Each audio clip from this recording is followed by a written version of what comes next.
and we also have them on Slack. When the team member is on shift, they have this life jacket status, and you can just send them a message. You can come talk to any of us privately, and we're here to support you.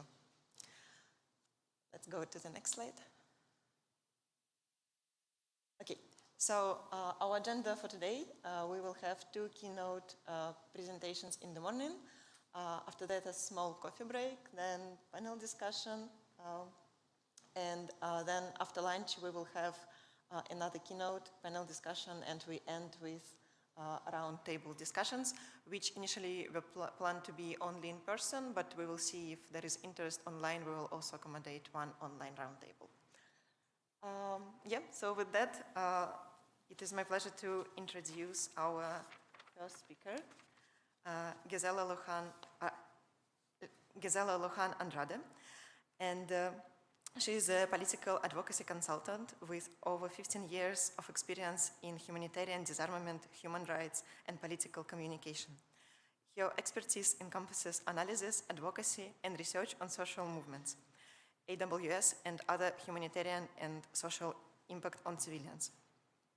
Gisela is the founder of Perú por el Desarme, a civil association promoting awareness of the humanitarian risk of autonomous weapon systems and fostering a culture of peace.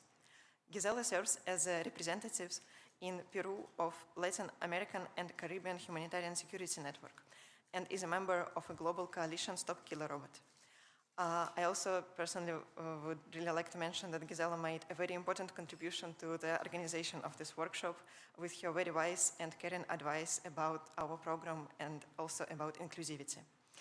And we're also really grateful to her for accepting our very last-minute invitation to give this keynote talk remotely.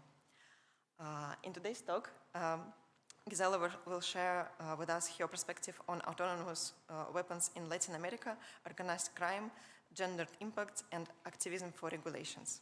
Let's welcome Gisela.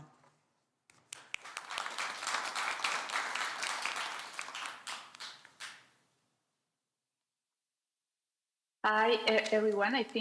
I hope that you are listening to me, and I'm going to start by thanking the organizers of this workshop for all the work, professionalism, commitment, and knowledge they have invested in making this event possible. I particularly want to thank Alexandra and Christian for their invitation to be part of the co-organizing team and for giving me the opportunity to share my views and ideas in this important space. I'm joining you remotely from Lima, Peru, not by personal choice, but because of the tyranny of bureaucracy. But despite of that, and thanks to the organizers and technology, I'm still able to share with you this presentation, which combines analysis and reflections drawn from my work as both a professional and activist in disarmament and human rights, as well as a member of a large international community advocating for a legally binding instrument on autonomous weapon systems.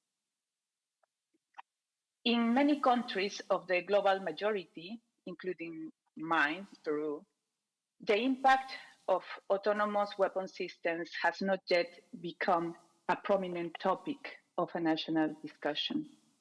Conversations about AI are mostly focused on its civilian uses with little attention to the risk posed by autonomous weapons, particularly to people from marginalized groups such as women in all their diversity, racialized people, indigenous peoples, children, and others.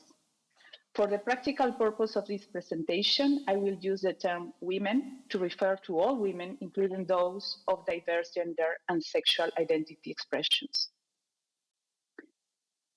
However, the proliferation of technologies used in autonomous weapons poses significant risk, especially as they could fall into hands of organized crime, one of the most urgent threats to Latin America.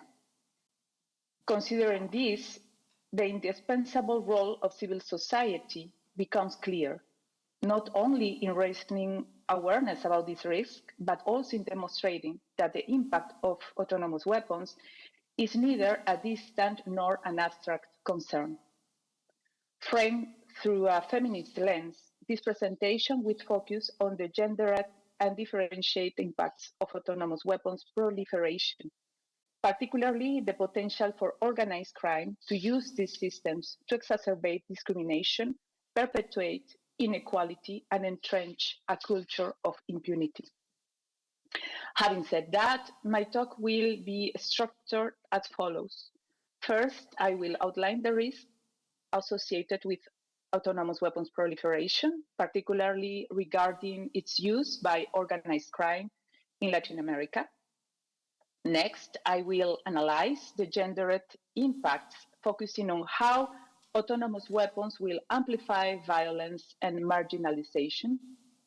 Finally, I will discuss the critical role of Latin American civil society in raising awareness, influencing key stakeholders, and pushing for effective global regulation of autonomous weapons. Before we begin, I would like to clarify the focus of this analysis. As already explained in this workshop, when we discussed the militarization of AI or its military applications, we are referring to the use of these systems across various areas, ranging from logistics to selective targeting, intelligence analysis, decisions making, supporting command and control functions, and the profiling, selection, and targeting of individuals. To be precise, my analysis will focus specifically on autonomous weapon systems, which involve the profiling, selection, and targeting of individuals, as well as the use of force without meaningful human control. As it has already been mentioned yesterday, autonomous weapon systems are systems capable of identifying and engaging targets independently without human intervention. This system, as the ICRC explains, rely on sensors and software to analyze the environment, comparing what they detect with a predefined target profile. This profile may include specific characteristics, such as the shape of a military vehicle or the movement of a person. In this way, the application of force is based on data processed from sensors' inputs rather than an immediate human order. Consequently, the conditions for an attack are determined not by a human operator, but by a machine.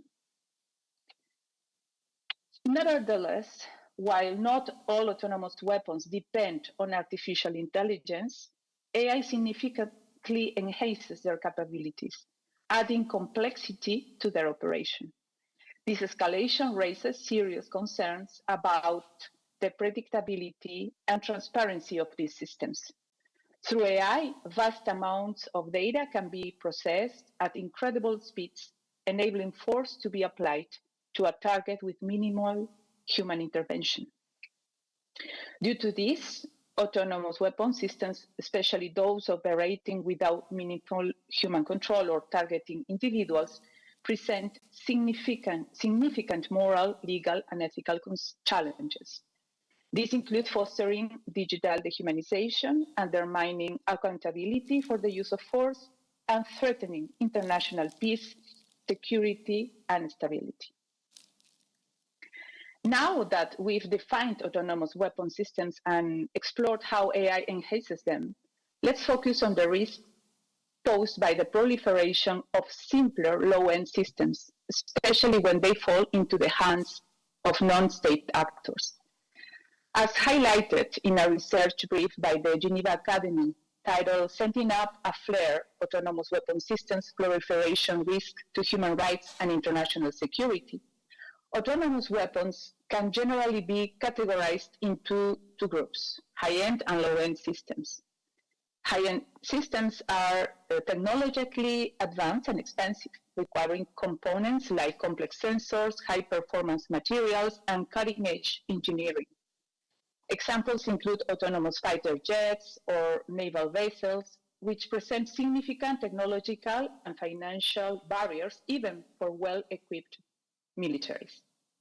In contrast, low-end systems are simpler and more affordable, often rely on dual-use civilian technologies, such as autonomous drones, These systems capable of navigation, target identification, and attacks are far more accessible and therefore present an increased proliferation risk. That being said, while it is true that the development of autonomous weapons systems may still be difficult to achieve, as well as their acquisition, even for states, as they require advanced technology, complex sensor, etc., this would not be the case for simple, low-cost weapon systems capable of navigating, identifying, and autonomously targeting objectives. It is precisely in the case of these low-end systems where the risk of proliferation increases not only towards the states that may not be able to develop and or acquire more advanced systems, but also toward criminal organizations. The proliferation risk becomes even more evident in our region, in my region, where organized crime represents one of the main challenges for Latin America. First, as noted in the earlier paper, some physical hardware components enable certain types of autonomous weapon systems have already spread, and many existing weapon systems can be adapted to become autonomous. In this regard, and as cited in the aforementioned study, non-state armed actors already have what they need to produce simple autonomous weapons using open platforms and smartphone technologies. For instance, commercial drones, originally designed for civilian or recreational purposes, can be easily adapted for military applications, such as transporting explosives or conducting surveillance.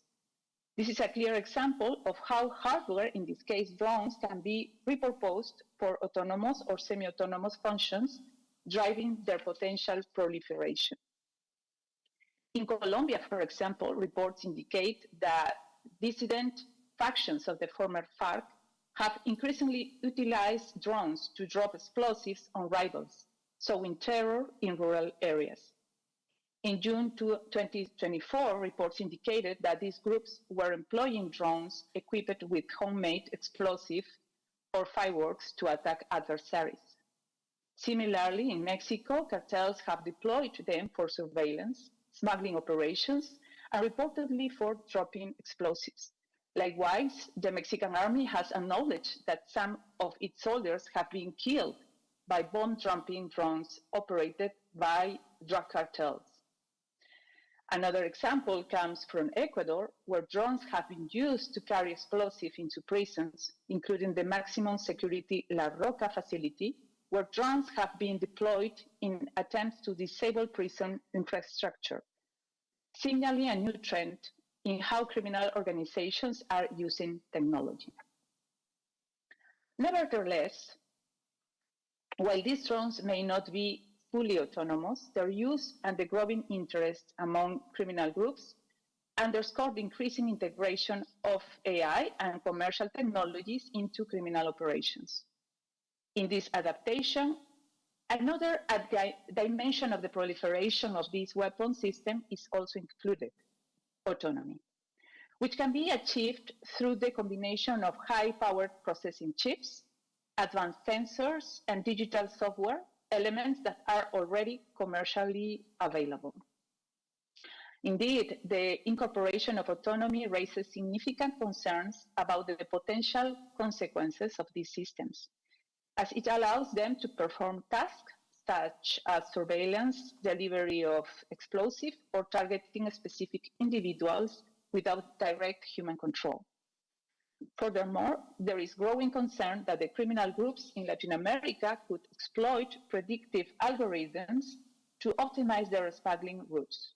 Such systems would allow the processing of large volumes of data in real time to identify less monitored routes or those with a lower risk of interception by the authorities.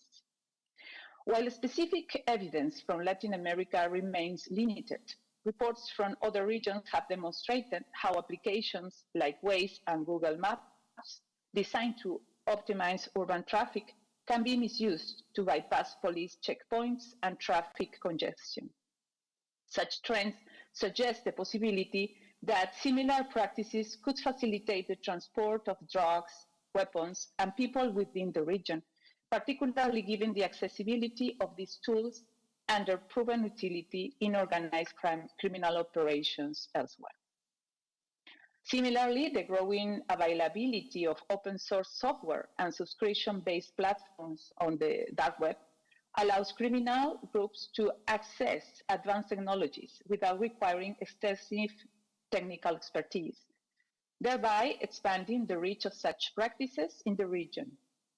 In the case of drones, for instance, it has been reported that drug cartels in Mexico use open source drone technology for surveillance and delivery of narcotics.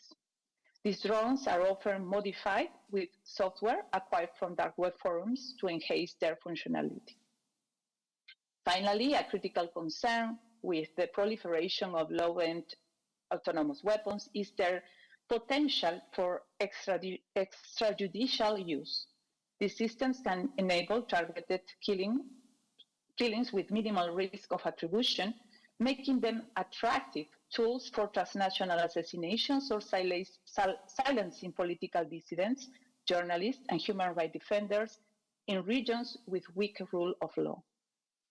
In this sense, this adaptability of both hardware and autonomy not only increases the risk of proliferation to unlawful actors, such as criminal organizations, but also exacerbates existing legal and ethical accountability challenges already inherent in autonomous weapon systems and more sophisticated AI-driven decision support systems.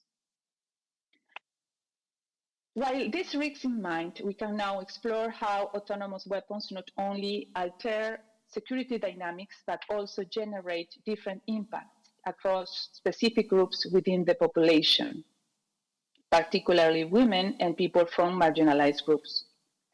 Technology is not neutral. The algorithms that power AI systems reflect and reproduce the gender biases already present in our society, which are exacerbated by the biased data used in their training and the limited perspectives of those who develop these technologies. By operating on data and structures permitted with systemic inequalities, AI amplifies the inherent flaws in the system, perpetuates discrimination, reinforces patriarchal dynamics, and aggravates the gender-based violence already present in our society.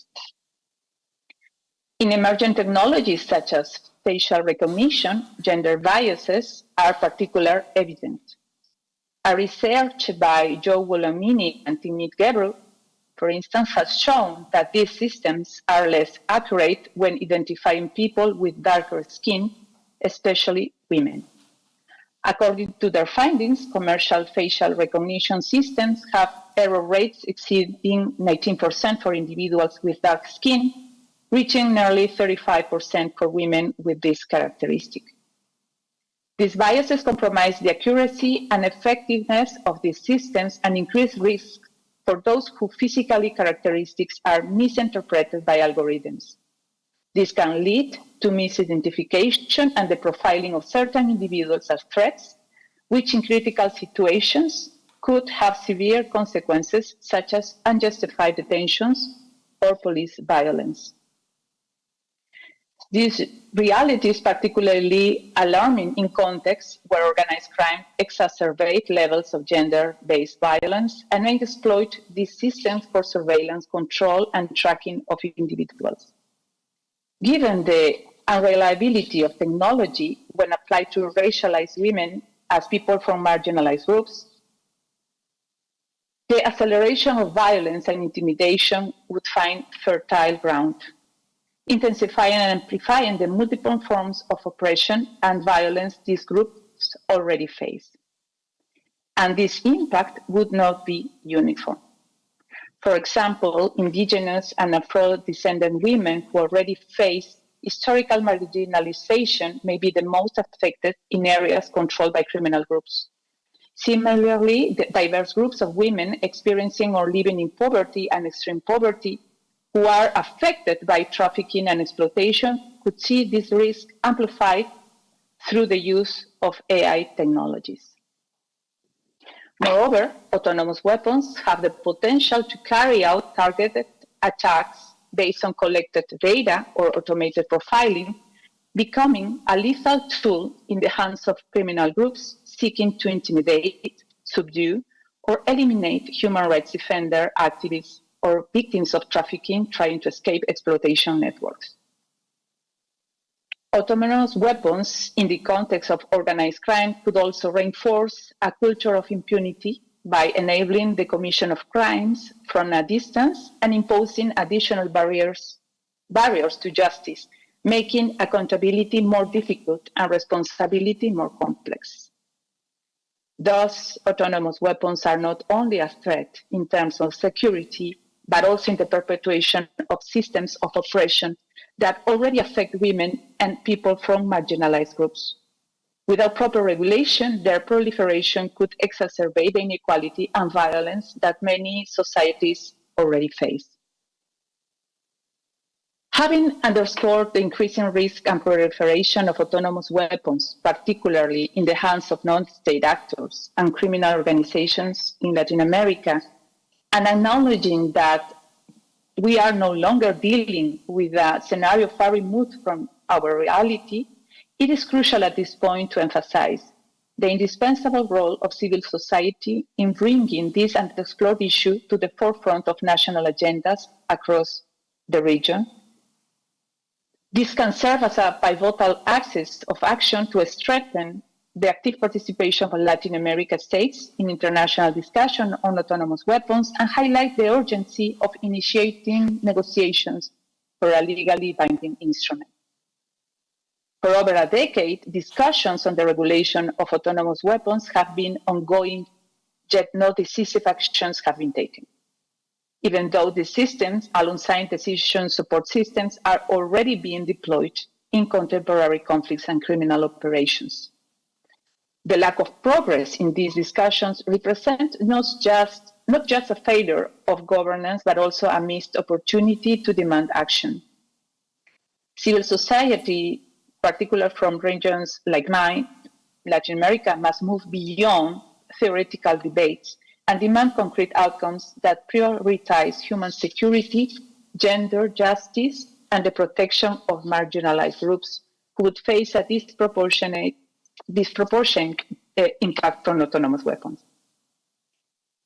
As I have mentioned earlier, the proliferation of autonomous weapons, particularly in the hands of organized crime, represents one of the most significant risks to regional stability and security.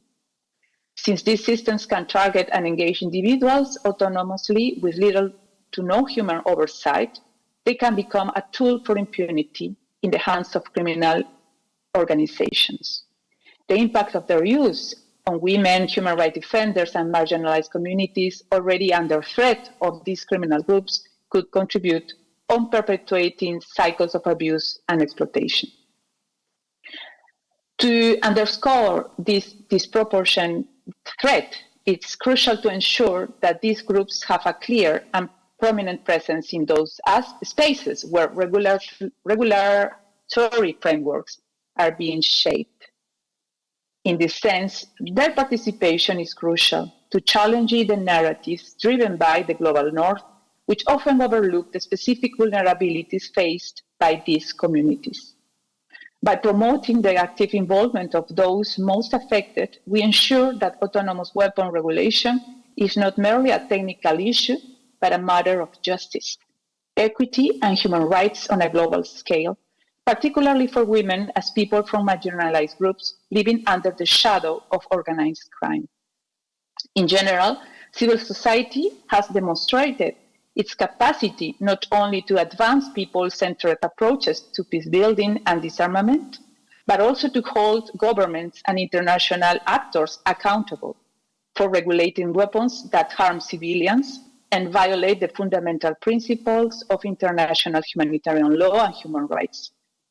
At this point in our struggle for a more peaceful world, it is imperative that civil society continues to participate in these forums, but in a more inclusive and diverse way, insisting on challenging the normalized dynamics of disarmament forums which often remain comfortable with the slow pace of diplomacy and the dominance of highly militarized states.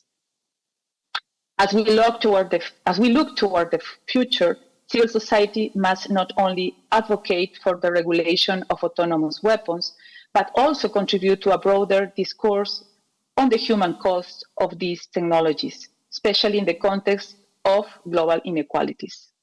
By amplifying the voices of women as people from marginalized groups from the global majority, civil society ensures that the narratives around disarmament and regulation reflect the diverse realities of those most affected by conflict, violence, and instability.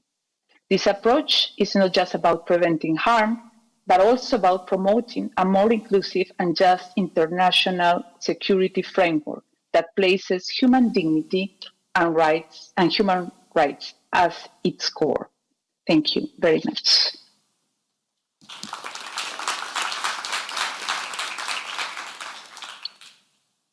Thank you so much, Gisela, for your very insightful presentation. Do we have questions in the room? I will just also quickly check online. Okay, while people get ready for their questions, I want to ask my question, as I have this possibility. I wonder how you think the regulations which you suggest to advocate for would help in regulating the use of autonomous weapon systems by organized crime groups. I can understand how, like, if we have like international treaty which countries sign and it is binding, it imposes some restrictions on the state actors, but how would it affect the non-state actors such as organized crime groups?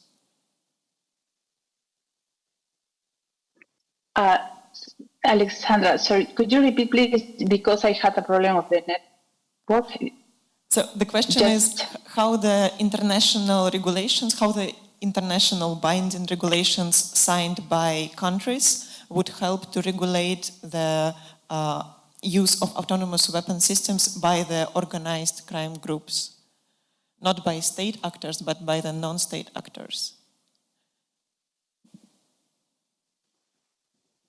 Okay, well, the international regulations, it's how to say, it demands the engagement or the compromise of the states in general, not the non-state armed groups.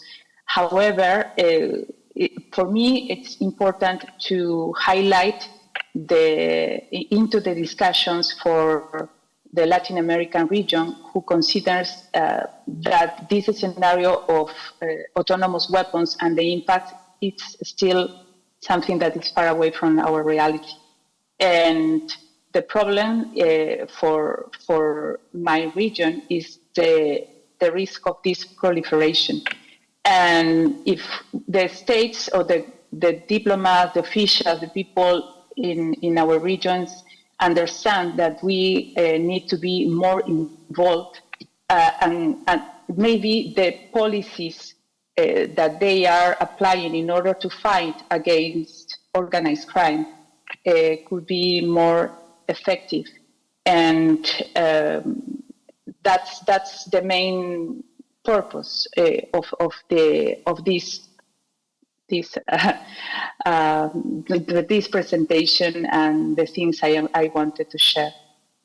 I don't know if I was clear, sorry. Yes, thank you. Thank you for answering the question. We also have one question online. Actually two. Let me see.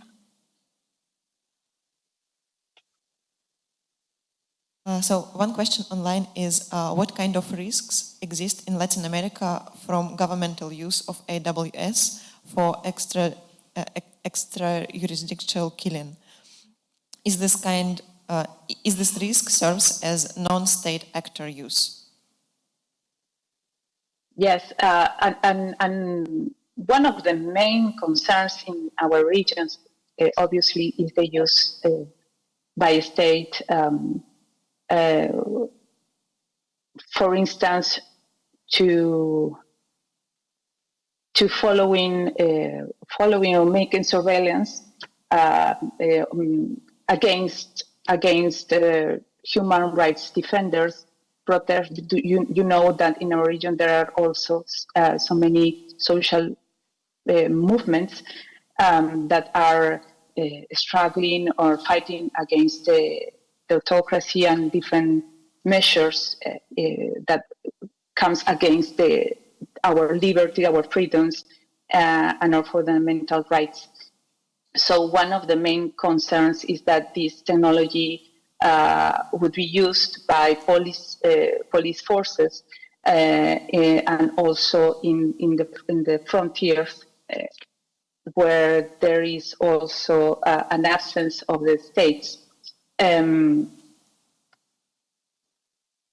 Another concern we have in this case is the militarization of some territories or areas that are protected by indigenous peoples, for instance, where also the state is absent, and that's another